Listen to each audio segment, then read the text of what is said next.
All right, you remember a few lessons ago we learned about independent clause and dependent clause. But the last few lessons we've been talking about combining independent clauses to make compound sentences and those different types of errors that could be made that could be corrected with a compound sentence. But I want to return now to something new that's called a complex sentence. Now, the complex sentence is when there is one independent clause and one dependent clause. We're going to start with that definition and just leave it at that for the moment. One independent clause and one dependent clause. Now, the independent clause can come first or the dependent clause can come first. It really doesn't matter, but the complex sentence is punctuated differently depending on whether the independent clause comes first or the dependent clause comes first. So let's go ahead and get started with some sentences. Now, I've placed at the bottom of the whiteboard here a list of common subordinators because we know that a subordinator begins a dependent clause, but the dependent clause has to have a subject and a verb, or else it's likely just going to be a what? Do you remember? A prepositional phrase. So here we go. Let's write a sentence that has an independent and a dependent clause. So I'll give you the easiest one that is most common for the sentences. We'll use because.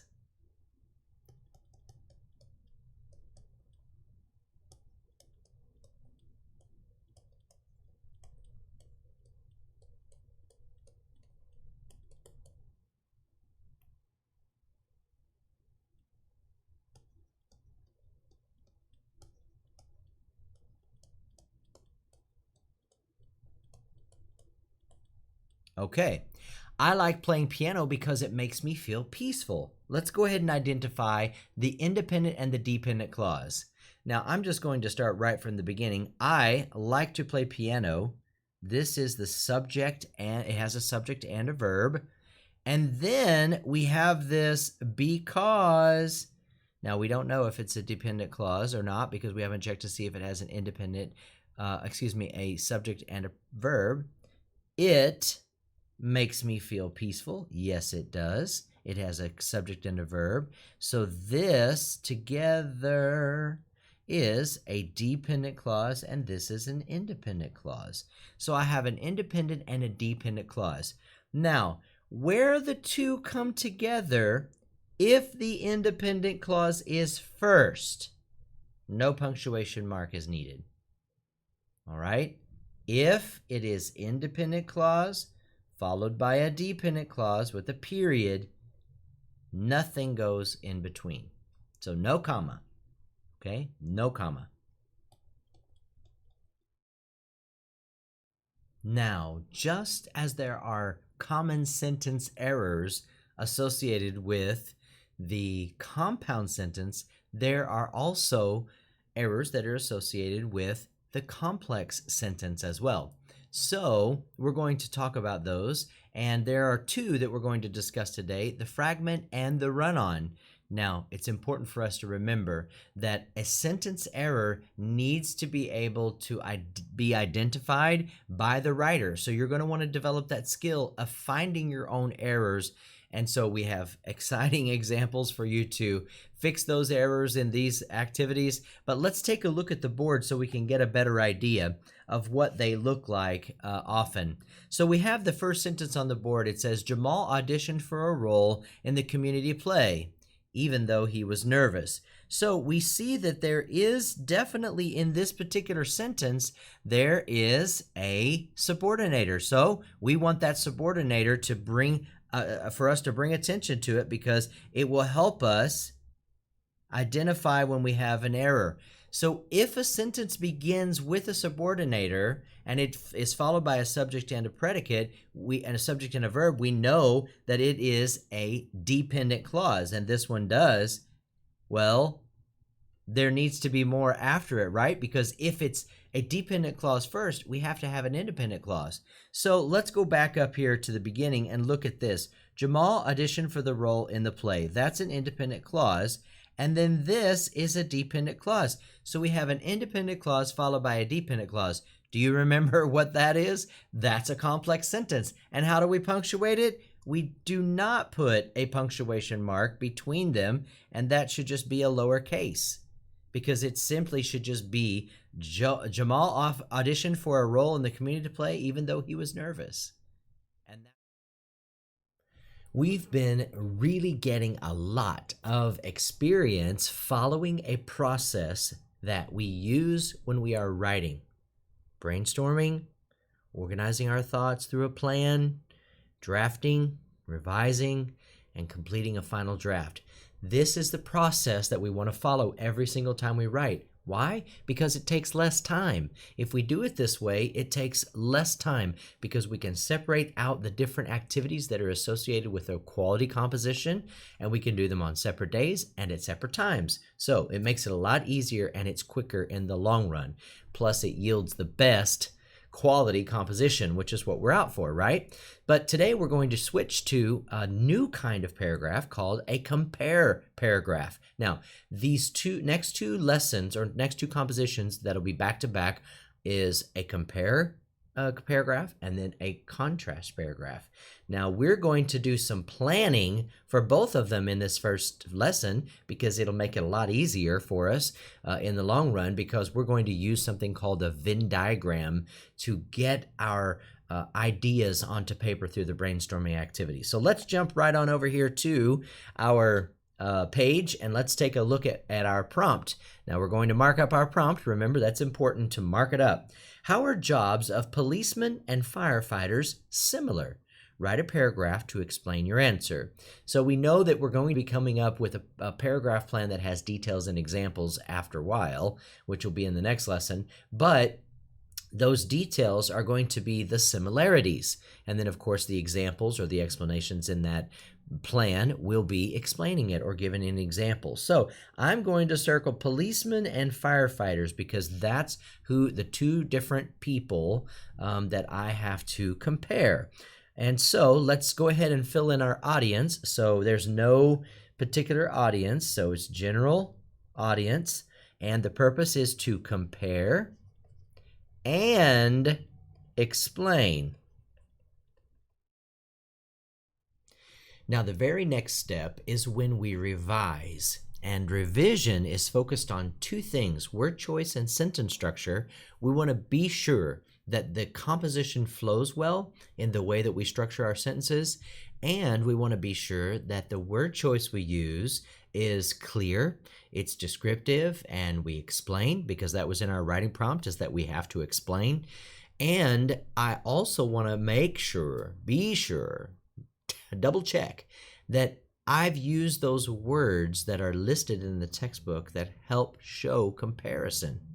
Now, we're going to see how well I did, because if you recall, when I went to draft, I said I want to do a really good job this time so that I don't have to revise that much. So let's go through. We're going to read every word out loud over and over and just check and see if there's anything that we want to change, and, really double check to be sure that our communication is clear and it's effective. So let's get started. Now, I've written words at the top of the whiteboard, both in the same way. Actually, these are words and phrases. Both also the same as, in the same way, in common with, likewise, just as, just like, equally as well. So we're going to read through my composition and see how well I did with using those words. Policemen and firefighters are similar servants to any community. Both help the community. Now, when I read that right there, that seems so boring and so simple. So I think I could just beef it up a little bit by say both help their respective communities, or both help the communities, or both help their local communities in many ways. Now, I don't have a lot of room, so I'm just going to put a big star right here. Let me get that little thing here to go away.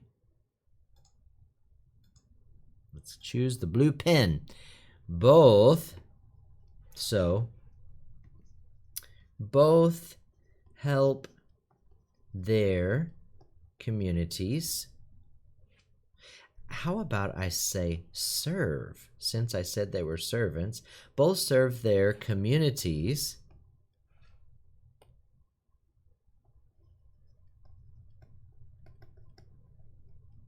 in several ways.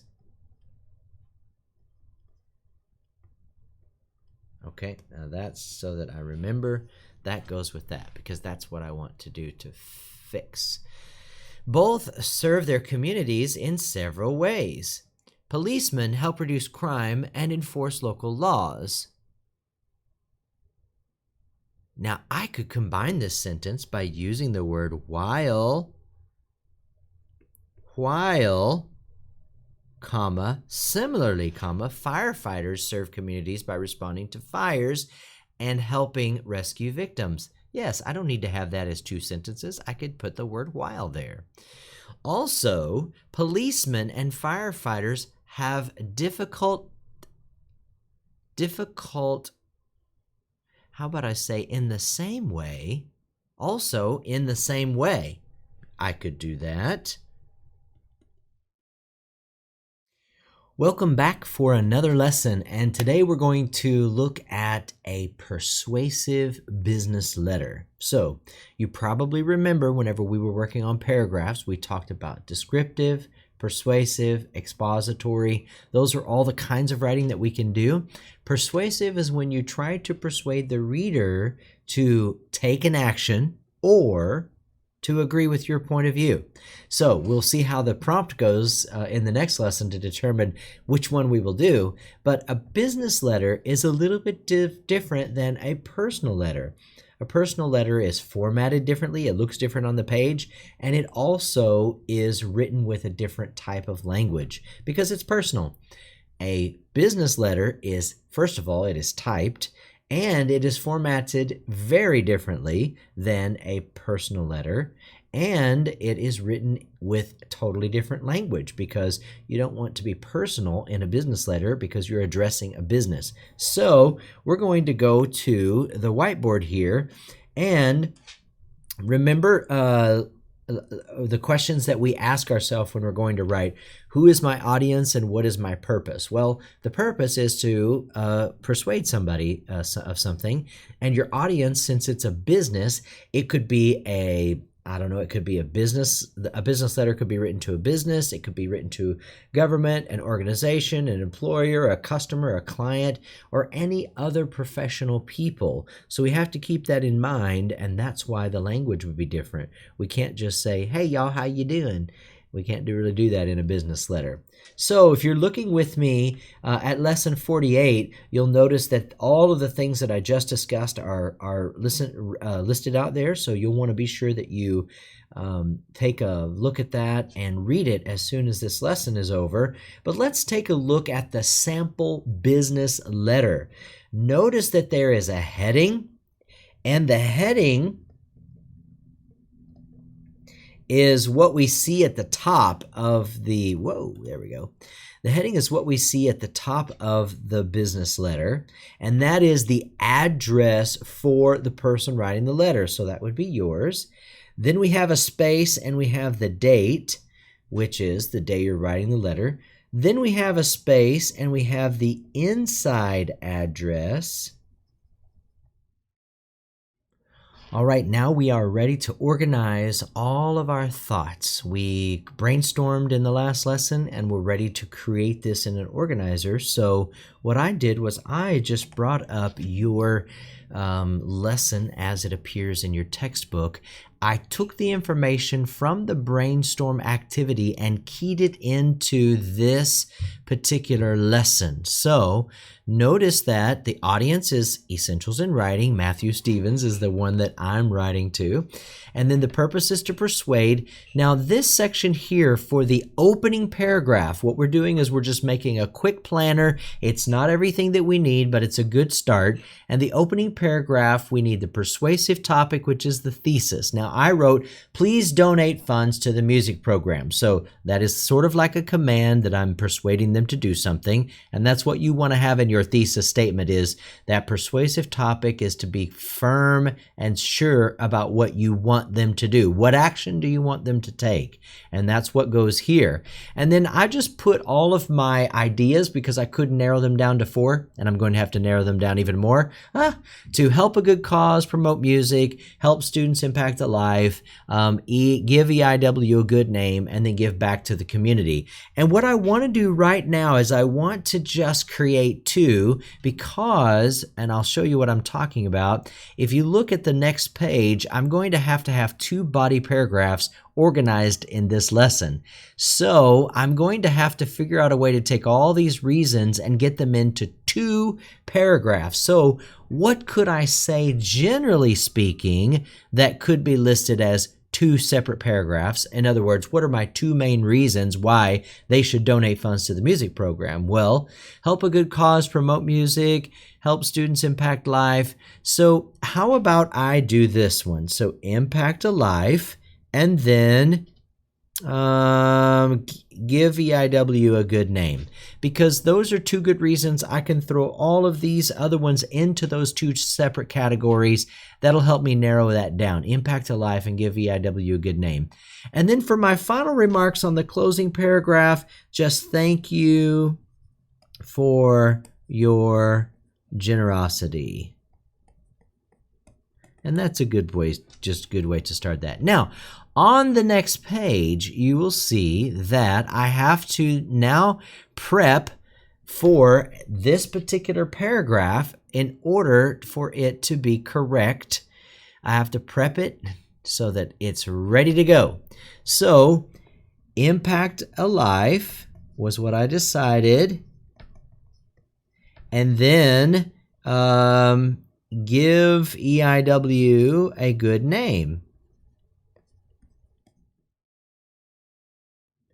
As we work on this persuasive business letter, we're ready to move to the body of the letter, which is what follows the opening or the introduction.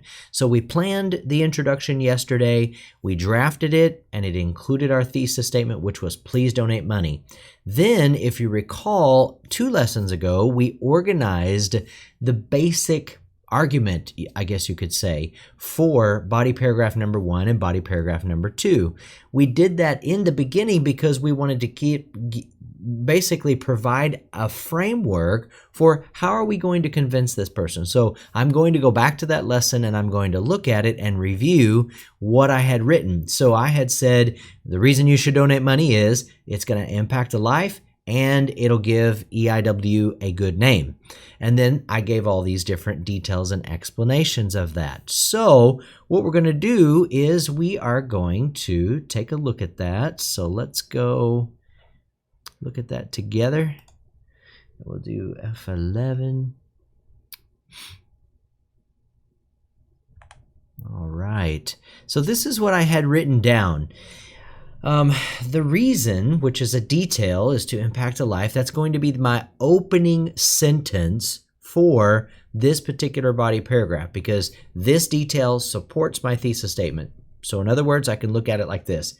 You should donate money to this choir. Why? Because it will impact a life. Why else? Because it gives EIW a good name.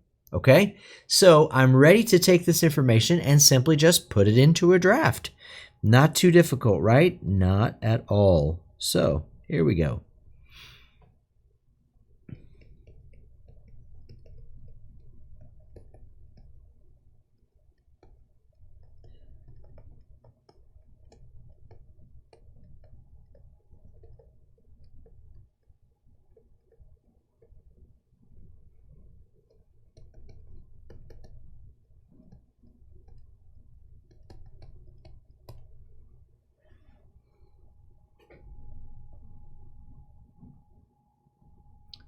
All right, so now I have to decide, how do I take all this information about helps students, promotes music, and promotes a good cause and put it into this paragraph about helping students in this choir by making a donation will impact this life.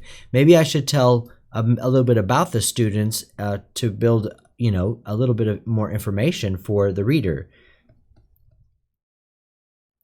All right, welcome back. We are on the final lesson of the Persuasive Business Letter. And we spent a lot of time going through all of the steps, the brainstorming, the organizing our thoughts, the planning the ideas, to drafting, and then revising. And that's important that we follow all of those steps every time, because that's how we really create a quality composition. But now we're ready to do the very final draft. And this is where we take everything that we have been writing and revising and previously planning, and we put it into a final composition. Now, there are specific guidelines for this particular type of composition, which is a persuasive business letter. It must be typewritten. I mean, you can handwrite it, but it's better if it's typewritten. So using a computer is best. And it needs to follow all of the different sections that we taught you earlier in the year. Where's my pen? Earlier in this particular composition. In fact, it was the very first lesson of this composition. And that is that you need a heading. Do you remember that? You need a heading. And do you remember what the heading is? That was the address, your address. So you know what I'm going to do? I'm just going to write it 1321 West Oak, Austin, Texas, 78744. Now that's a fake address, but that's my heading. And then I'm going to drop down and give a date. So, all right, we'll give a fake date there. And then the inside address, this is who I'm sending this to. So, essentials, let's do this first. Essentials in writing.